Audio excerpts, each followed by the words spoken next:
네, 오늘 마가복음 15장 1절에서 15절까지 읽었습니다. 고난주간 목요일입니다.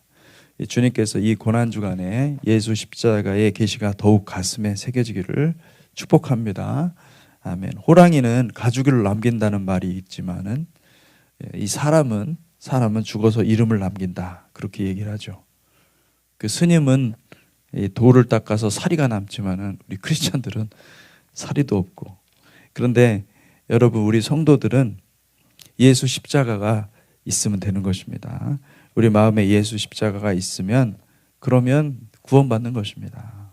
우리가 걸어가야 될 길, 인생길을 발견하면 가장 큰 축복입니다. 그것이 확실하잖아요. 그러면은 이제 정말 부러운 것도 없고 나는 그 길로만 가면 되는 거니까.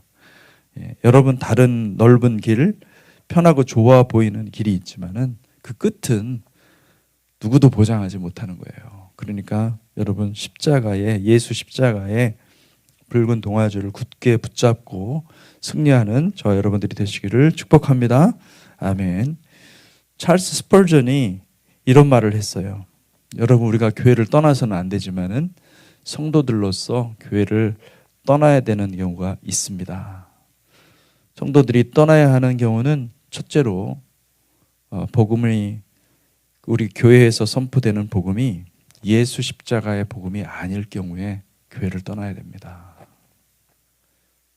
우리가 보면 긍정 복음이라는 게 있지 않습니까? 예수 믿으면 사업도 잘 되고 인간관계도 잘 되고 현세적인 축복을 다 누릴 수 있다. 그런데 그런 말씀이 없는 건 아니죠. 하나님 말씀에 다 있습니다. 그런데 거기에 무엇이 빠져 있냐면 회개가 빠져 있고 십자가가 빠져 있는 거예요. 근데 오늘날 교회는 그런 어떤 그 회개 없고 예수 십자가가 없고 말씀으로 수술하는 그런 것이 없고,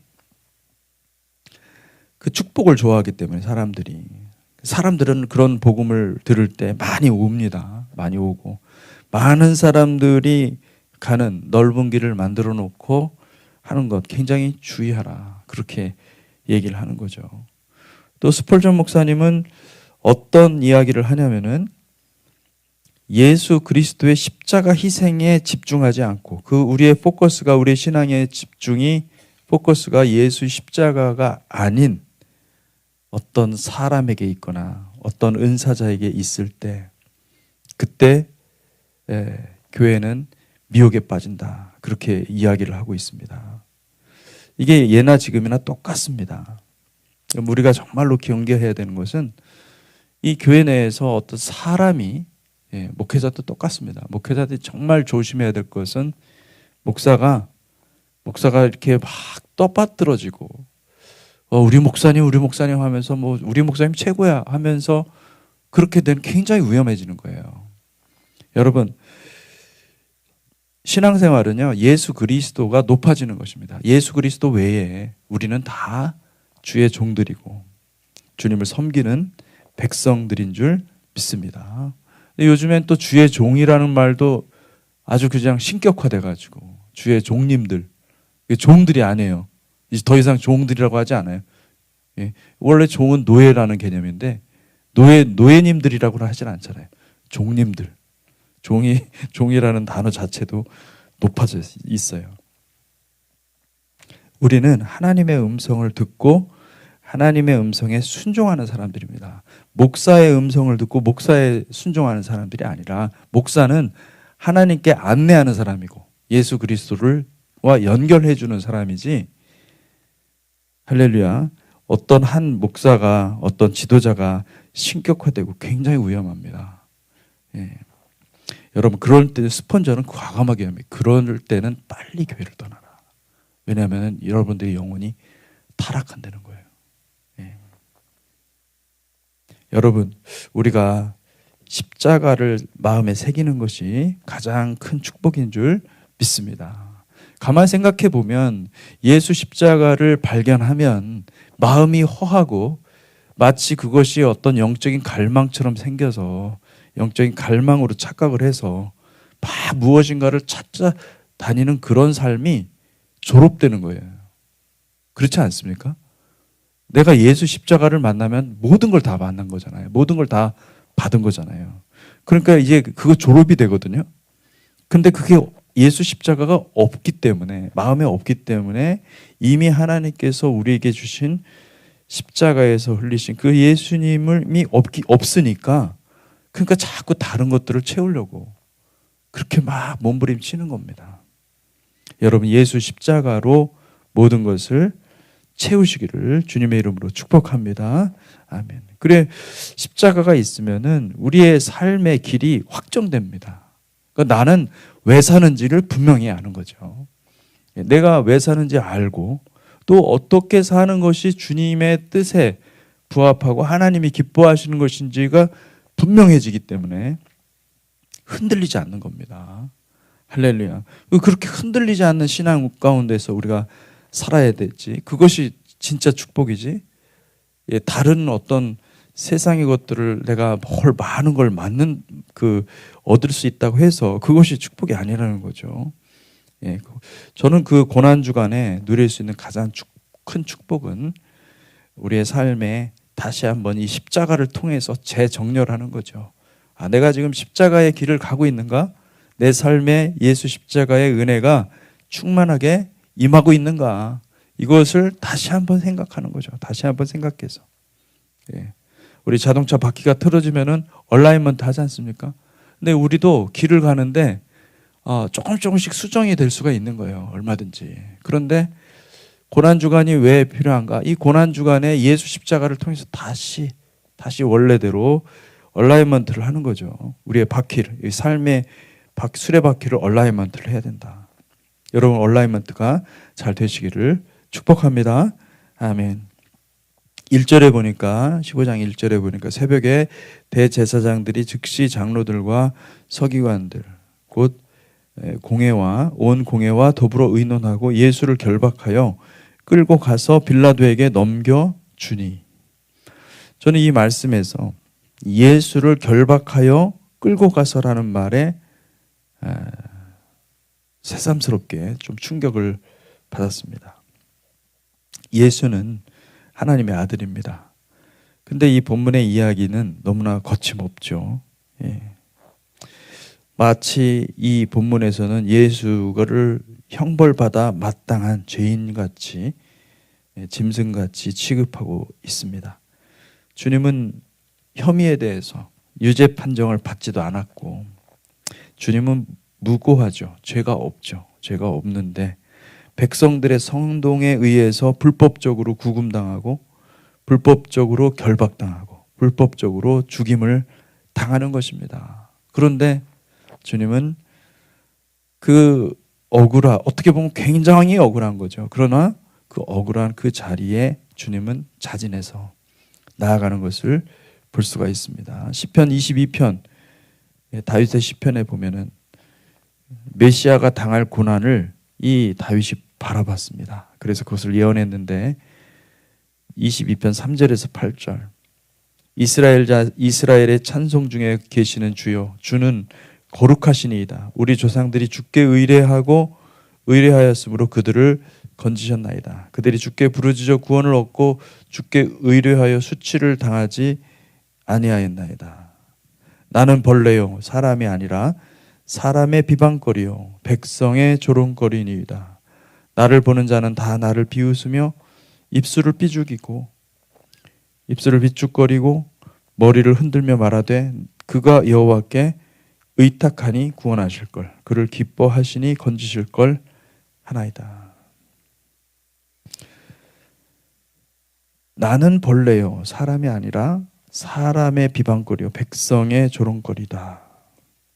어떻게 창조주 하나님께서 사람에게 비방거리가 되고 백성의 조롱거리가 되는 그 자리에 오실 수 있을까? 이게 그 시편의 밑바닥에 깔려있는 질문인 것입니다. 이게 가당한 것인가? 이게 과연 정말로 역사 가운데 실제로 일어날 일인데 이것이 어떻게 가능하냐는 거예요. 우리 마가복음 15장 1절에 예수를 결박한 사건은 이미 창세기 22장을 통해서 예고된 것입니다. 유대인들은 이걸 아케다라고 부르죠. 아케다는 히브리어로 결박이라는 뜻입니다. 창세기 22장 8절에서 10절, 아브라함이 이르되 내 아들아 번제할 어린 양은 하나님이 자기를 위하여 친히 준비하시리라 하고 두 사람이 함께 나아가서 하나님이 그에게 일러 주신 곳에 이른지라. 이에 아브라함이 그곳에 제단을 쌓고 나무를 버려놓고 그의 아들 이삭을 결박하여 제단 나무 위에 놓고 손을 내밀어 칼을 잡고 그 아들을 잡으려 하니. 그 구절에 보면 이런 말씀이 있어요. 그의 아들 이삭을 결박하여. 이 결박하다라는 말이 아케다라는 거죠. 아케다라는 말이 유대인들은 그 나팔절에 아케다를 항상 묵상합니다. 창세기 22장. 아브라함이 그의 아들 이삭을 이 결박한 사건 한번 생각해 보십시오. 도대체 하나님은 아브라함에게 무슨 생각으로 이거를 하셨을까? 아들이 이삭이 죄가 있었습니까? 죄가 없죠. 아브라함은 다만 하나님의 명령에 순종해서 자기 아들을 데리고 모리아 산에 온 것입니다. 아브라함에게 아들 이삭은 사실은 자기 생명보다 더 소중했어요. 너무나 사랑스러운 거예요. 근데 사랑하는 아들이에요. 너무너무 아버지의 마음에 꼭 드는 아들인 거죠. 근데 그를 죽이려고 하고 있는 것입니다. 왜 아들 이삭을 결박해서 칼을 들고 그 아들을 죽이려 했을까? 정말 인간의 생각으로는 도무지 이해가 안 되는 겁니다. 하나님에게는 윤리가 없는가? 어떤 학자들은 그런 얘기합니다. 이런 윤리, 호세아도 그렇고 보면은 굉장히 하나님이 비윤리적인 것 같이. 아버지가 아들을 번제로 드리는 것이 합리적이고 정당한 일이 아니잖아요. 그럼 어떻게 윤리로 설명할 수 있습니까? 도대체 왜 그랬을까? 11절에서 창세기 22장 11절에서 13절, 여호와의 사자가 하늘에서부터 그를 불러 이르시되 아브라함아 아브라함아 하시는지라. 아브라함이 이르되 내가 여기 있나이다 하매 사자가 이르시되 그 아이에게 내 손을 대지 말라. 그에게 아무 일도 하지 말라. 내가 내 아들을 내 독자까지도 내게 아끼지 아니하였으니 이제야 내가 하나님을 경외하는 줄을 아노라. 아브라함이 눈을 들어 살펴본즉 한 순양이 뒤에 있는데 뿔이 수풀에 걸려 있는지라. 아브라함이 가서 그 순양을 가져다가 아들을 대신하여 번제로 드렸더라. 아브라함은 철저히 순종한 것입니다. 그가 여호와의 마음과 의중을 알고 순종했는지는 몰라요. 그러나 한 가지 분명한 것은 아브라함은 주님을 완전히 신뢰했습니다. 아버지를 여호와를 완전히 신뢰했고 주님의 말씀 그대로를 드린 거예요. 100% 순종한 것입니다. 의심의 추호도 없었습니다.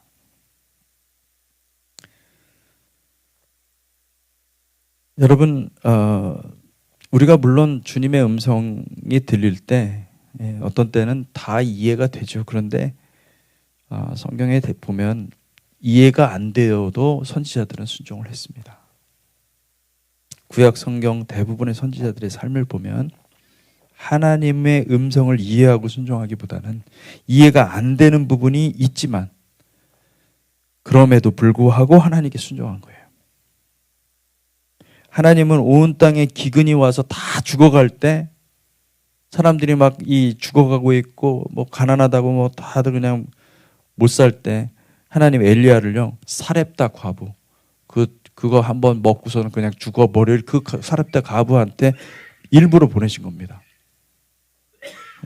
사렙다 과부가 마지막으로 먹고 죽으려고 하는 걸 뺏어 먹게 하셨어요. 그거 나한테 줘라. 나한테 주고 넌 죽으라 이 얘기거든요. 그렇게 하게 하셨어요. 이게 엘리야가 처음엔 받아들이기 힘들었을 겁니다. 이게 무슨 뜻인가? 근데 여러분, 하나님의 음성은 50% 순종하면은 그게 순종이 아닙니다. 하나님의 순종은 50%라는 게 없습니다. 100%가 순종입니다. 그러니까 50% 순종은 순종이 아닌 거예요. 선지자들이 보여준 예는요, 무조건 순종했어요. 무조건. 뭐 어떤 것도 없어요. 그냥 무조건 순종했어요. 이사야 선지자는요, 옷을 벗고 맨몸으로 그리고 맨발을 3년 동안 사람들 앞에 다녀야 했습니다. 하나님의 명령입니다. 에스겔은 토판을, 이 돌을 가져다가 예루살렘을 그 위에 그린 후에 왼쪽으로 누워 390일 이스라엘의 죄를 담당하고 오른쪽으로 누워서 40일을, 이게 사람이 할 일입니까? 이거 정말 거의 불가능한 일이거든요. 유다의 죄를 담당했고, 그리고 에스겔 4장에 보니까 여호와 하나님께서 에스겔에게 자비를 베풀어 주신다는 게 뭐냐면은, 너는 인분을 대신해서 쇠똥으로 그거를 음식으로 만들어서 떡을 구워 먹으라, 그렇게 허락한 거예요. 어떻게 보면 선지자들의 삶은요, 모순으로 가득 차 있어요. 요나 있잖아요. 어제도 제가 요나를 언급했지만, 이 요나는요, 사실은 그러니까 물고기 속으로 들어갔다는데 죽은 겁니다. 예, 물고기 속에 들어가가지고 죽은 거예요. 물고기 속에 들어가서 여러분 1시간도 못 있어요. 우리는 죽습니다. 완전히 죽었다가 살리시는 거죠. 하나님의 예정 가운데 있었던 것입니다.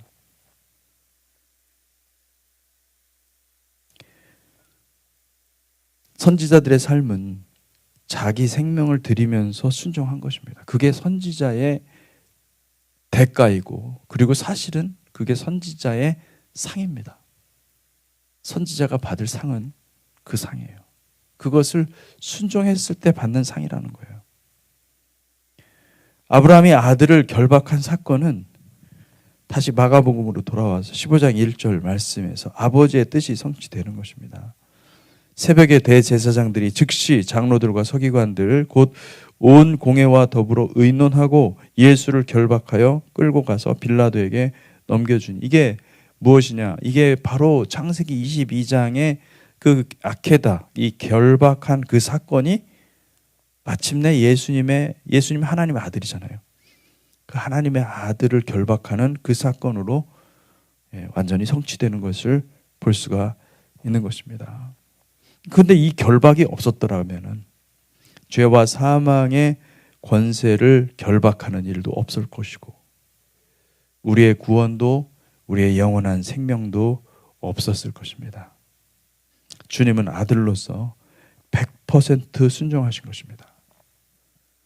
사랑하는 성도 여러분, 순종이 제사보다 낫다고 말씀하고 계십니다.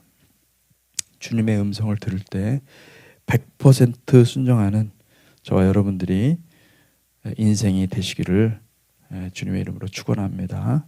기도하겠습니다. 하나님 아버지, 감사합니다. 주님, 우리를 사랑하시고 우리 가운데 함께 하신 그 은혜를 생각할 때 정말 엄청난 은혜를 우리가 받고 누리고 살고 있습니다. 우리의 인생이 분명하게, 확고하게 예수의 십자가 위에 분명하게 서 있을 수 있게 하여 주시고, 주님의 음성을 듣고 무조건 순종하는 거룩한 백성 삼아 주시옵소서. 예수 그리스도 이름으로 기도했습니다. 아멘.